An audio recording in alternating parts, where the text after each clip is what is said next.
আজি হৈ গ'ল 30 জানুৱাৰী, সময় 9:26।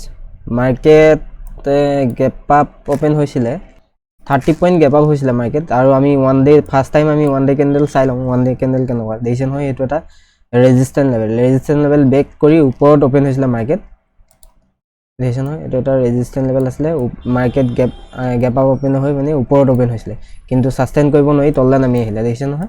ৰেজিষ্টেন্সৰ তললৈ নামি আহিলে, এইটো ৰেজিষ্টেন্সৰ নিচিনাকৈ কাম কৰিছে। তাকে আমি ৱেইট কৰি কাম কৰিম। আমি যদি 5 মিনিট কেণ্ডেললৈ যাওঁ, দেখিছে নহয়। কালি য'ৰ পৰা মানে লাষ্ট মুভমেণ্ট আৰম্ভ হৈছিলে তাৰ পৰা আমি ফিবনাচি লগাইছিলোঁ।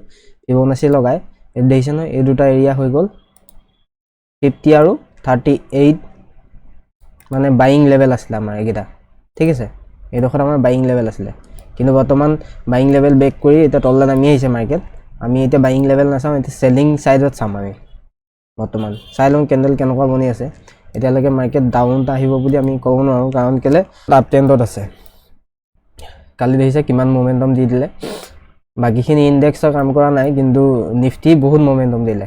সেইকাৰণে আমি কালি কোনো ধৰণৰ ট্ৰেড লোৱা নাই আৰু ভিডিঅ' নবনালোঁ। মই ট্ৰেড নললোঁ, কেনেকুৱা ধৰণৰ বনাইছিলোঁ যদিও আমি ভিডিঅ'টো আপলোড নকৰিলোঁ। তাকে আজি ৱেইট কৰিম, যদি চেল ছাইড পাওঁ চেল ছাইড ল'ম। বাইং ছাইডটো অলৰেডি গুচিয়ে গ'ল। এতিয়া আমি যদি চেলিং ছাইড চাওঁ, এইকেইটা কালি ছাপোৰ্ট লেভেল আছিলে, এইকেইটা ব্ৰেক হ'বলৈ দিম। চেলিং লেভেল চালে ইয়াৰ তলত চাম, ঠিক আছে। ইয়াৰ তলত একবাৰ ডাউন হৈ আহক, তাৰপৰা ৰিটেষ্ট কৰক। যদি এইডোখৰত বিয়াৰিছ কেণ্ডেল পাওঁ বা তেনেকুৱা ধৰণৰ কিবা পেটাৰ্ণ পাওঁ, আমি চেল কৰিবলৈ চাম, ঠিক আছে।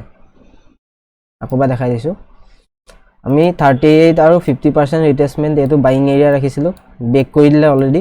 আৰু কালি ছাপোৰ্ট দিছে নহয়, এইকেইটা লাষ্ট টাইম ছাপোৰ্ট আছিলে। এইকেইটা ব্ৰেক কৰক, যদি আমি চেলিং ছাইড চাবলগীয়া হয়।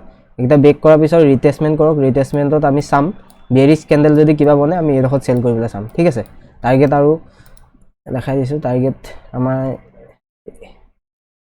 ইমানটোমান টাৰ্গেট আহিব লাগে যদি চেলিং ছাইডত আহে, 600, ঠিক আছে। চাই লওঁ কেনেকুৱা ধৰণৰ কি হয়। দেখিছে নহয় কি বিগ কেণ্ডেল বনিছে। মানে কি হয়, বাজেটৰ আগত এনেকুৱা মমেণ্টাম কৰেই, সেইটো কাৰণে আমি কোৱান্টিটি কমাই পিনি কাম কৰিম। বেছি আমি যদি লছটো হয়, আমাৰ মিনিমাম লষ্ট হওক, ঠিক আছে। জানুৱাৰী আৰু ফেব্ৰুৱাৰী মাহৰ মমেণ্টামটো বেলেগ ধৰণৰ হয়। লাষ্ট টাইম জানুৱাৰী লাষ্ট ধৰক আপোনাৰ 20 বা 25 তাৰিখ, 25 জানুৱাৰী মানৰ পৰা 20 জানুৱাৰী মানৰ পৰা আৰম্ভ হৈ যায়। বাজেট ছেশ্যনৰ কাৰণে মমেণ্টাম বেছি হয়। আৰু ফেব্ৰুৱাৰী আপোনাৰ 4-5 তাৰিখলৈকে হৈ থাকিব। তাৰপিছত মমেণ্টাম আগৰ যেনেকৈ মাৰ্কেট চলে তেনেকৈ চলি যাব, ঠিক আছে। আমি চাই লওঁ এতিয়া কেনেকুৱা ধৰণৰ কি হয়। চেলিং ছাইডত পালে আমি চেলিং ছাইড ল'ম। বাইং ছাইড বৰ্তমান আমি এতিয়া নাচাওঁ, কাৰণ কেলৈ কালি অপেনিং ক্লজিং প্ৰাইচৰ তলত ব্ৰেক কৰিলে। এতিয়া খালি এইকেইটা ছাপোৰ্ট লেভেল ব্ৰেক হওক, এইকেইটা ব্ৰেক হ'লে আমি চেলিং ছাইড চাবলৈ ভাল হ'ব। কাৰণ কেলৈ কালি ইয়াৰ পৰা মাৰ্কেট তললৈ আহিব বিচাৰে, কিন্তু ইয়াত বাইং এক্টিভিটি দেখিবলৈ পোৱা গৈছিলে। চাই লওঁ, আপোনালোকক দেখাই আছোঁ কেনেকুৱা ধৰণৰ কি ট্ৰেড লওঁ। 10:04 হ'ল, আমি এতিয়াও ৱেইট কৰি আছোঁ। বাইং চেলিং কোনো পজিশ্যন বনোৱা নাই। আমি ডাউন ছাইডত চাবলৈ হ'লে আমি ফিবনাচি এইটো লগাইছিলোঁ। আজি অপেনিং মানে হাই লেভেল আৰু বৰ্তমান যোনটো ল' লেভেল লগাইছিলে 50% দেখিছে ব্ৰেক কৰি দিলে। সেইটো কাৰণে আমি চেল কোনো ধৰণৰ পজিশ্যন বনোৱা নাই। এডোখৰ যদি বিয়াৰিছ এংগলফিং কোনোবা ধৰণৰ কেনেকুৱা ইনভাৰ্টেড হেমাৰ কেণ্ডেল বনালে আমি চেল ছাইড ল'লোঁ, কিন্তু এই লেভেলটোৰ কাৰণে আমি চেল কৰিব পৰা নাই এতিয়ালৈকে।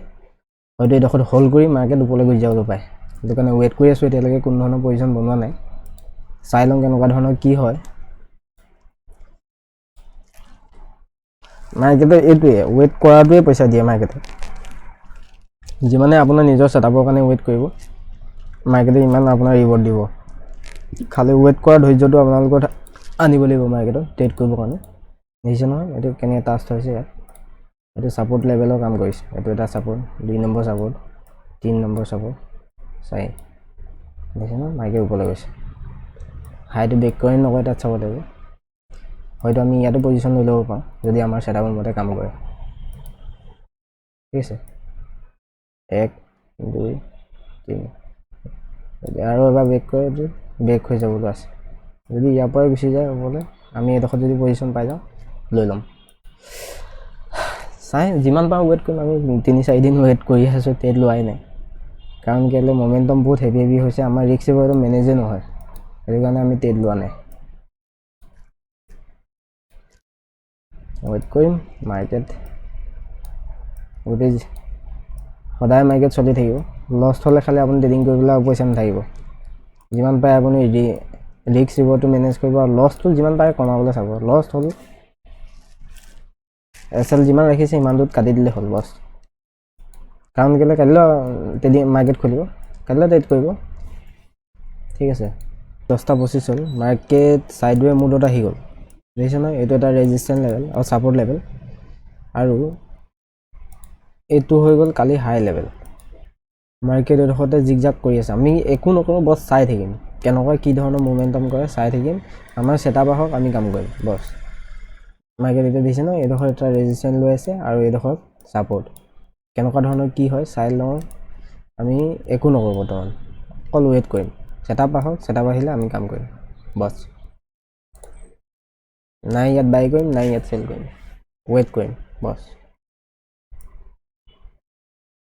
নহওক আপোনাৰ যিকোনো এটা সেটআপ ল'ব আৰু কাম কৰিব একেটা সেটআপতে বাৰে বাৰে কাম কৰিব প্ৰফিটলৈ আহি যাব লাগিব কমসে কম এবছৰ দুবছৰ মানে একেটা সেটআপত কাম কৰিলে আপুনি গম পাই যাব যে সেটআপটো কিমান কাম কৰে বা কিমান কাম নকৰে কিমান ৰিস্ক ৰিৱাৰ্ড মেনেজ কৰি কাম কৰিব ধুনীয়া প্ৰফিটেবল হৈ যাব আমি বছ এতিয়া ৱেইট কৰিম একো কাম নকৰোঁ ইয়াত ৱেইটে কৰিম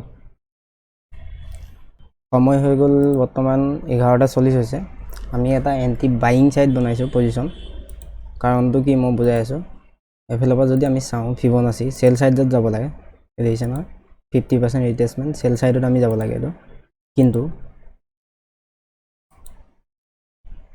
এটো হল সেল সাইড কিন্তু আমি ইয়াৰ পৰা কোপাৰ সাপোৰ্ট লৈছে এটো চাবলৈ হলে আমি 100 ডিএমএ যদি লগাও 100 ডিএমএ লগালে আমি দেখিম যে আমাৰ 100 ইএমএ পৰা বুলিশ এংগলফিং বনিছে সাপোর্ট লৈ মানে দেখিছে না এটো বুলিশ এংগলফিং 100 ইএমএ বনিছে এটো কাৰণে আমি বাইং সাইড গৈছো বৰ্তমান তা 50% টো ব্ৰেক কৰিলে আমি বৰ্তমান এটা কোয়ান্টিটি এড কৰিছো এটা বৰ্তমান লস চলি আছে এটো এটা আমাৰ সেটআপ আৰু যদি 50% টো ব্ৰেক কৰে আমি আৰু এটা কোয়ান্টিটি এড কৰিম বুলি ভাবি আছো হয়তো ইয়াত বিয়াৰিশ এংগলফিং বনি গলে আমি ৰেড কাটি সেল সাইডৰ এটা কোয়ান্টিটি লৈ লম এনে আমাৰ ক্যাপাসিটি দুটা কোয়ান্টিটি থাকে কিন্তু বৰ্তমান আমি এতিয়া মানে সেটআপটো কনফাৰ্মেশনৰ কাৰণে এটা লৈ লৈছো যদি কনফাৰ্মেশন হৈ যায় আমি আৰু এটা কোয়ান্টিটি এড কৰি দিম ঠিক আছে বৰ্তমান আমাৰ লস চলি আছে নেকি চাই লওঁ দেখাই আছো 127 লস চলি আছে দেখিছে 230 হৈ গ'ল দুটা তিনি আমাৰ ট্ৰেড টু আজি লস বুক কৰিবলগীয়া হ'ল কাৰণ কেলে মাৰ্কেট দেখিছে নহয় কেনেকৈ মোমেন্টাম স্লো মোমেন্টাম কৰিছে আৰু ভলিটিলিটি বহুত বেছি হাই মানে প্ৰিমিয়াম বহুত হাই হৈ আছে এটো কাৰণে এছএলটো পটককৈ হিট হয় আমাৰ সৰু এছএল আমি কাম কৰি থাকোঁ আজি কাম কৰিব পৰা নাই আৰু সেটআপটো কি আছিল আমি সেল কৰা সেটআপটো মই দেখাই দিছো সেল কৰা সেটআপ বেলেগ একো নহয় বাই কৰিছিলো বাই কৰা সেটআপটো মই দেখাই দিছো আমি 100 ডিএমএ কাম কৰি থাকোঁ 100 ডিএমএ দেখিছে নহয় এটো সাপোৰ্ট আৰু বুলিশ এংগলফিং আমি বুলিশ এংগলফিংত বাই কৰিবলৈ চাওঁ বেছিবা দেখিছে নহয় 100 ডিএমএ এডোখৰ সাপোৰ্ট লৈ এক মিনিট বেছি ডাঙৰ হৈছে দেখাই আছে বুলিশ এডোখৰ 100 ডিএমএ আৰু এডোখৰ বুলিশ এংগলফিং আমি এডোখৰ এন্টি বনাইছিলো আৰু এছএল ৰাখিছিলো বুলিশ এংগলফিং আৰু এডোখৰ দেখিছে এছএল হিট হ'ল আমাৰ প্ৰিমিয়াম দিকে হোৱাৰ কাৰণে আমাৰ এনেকুৱা মানে এছএল হিট হৈ গ'ল মাৰ্কেট চলি আছিল কিমান 700 চলি আছিল 21700 কিন্তু আমি মানে প্ৰিমিয়ামৰ কাৰণে আমি 700 এ ললো 2-1 পইণ্ট তললৈ অহাৰ লগে লগে এছএল হিট হৈ গ'ল ৰিস্ক ৰিৱাৰ্ড মেনেজ কৰি কাম কৰিছো 1280 টকা লছ হ'ল আজি ঠিক আছে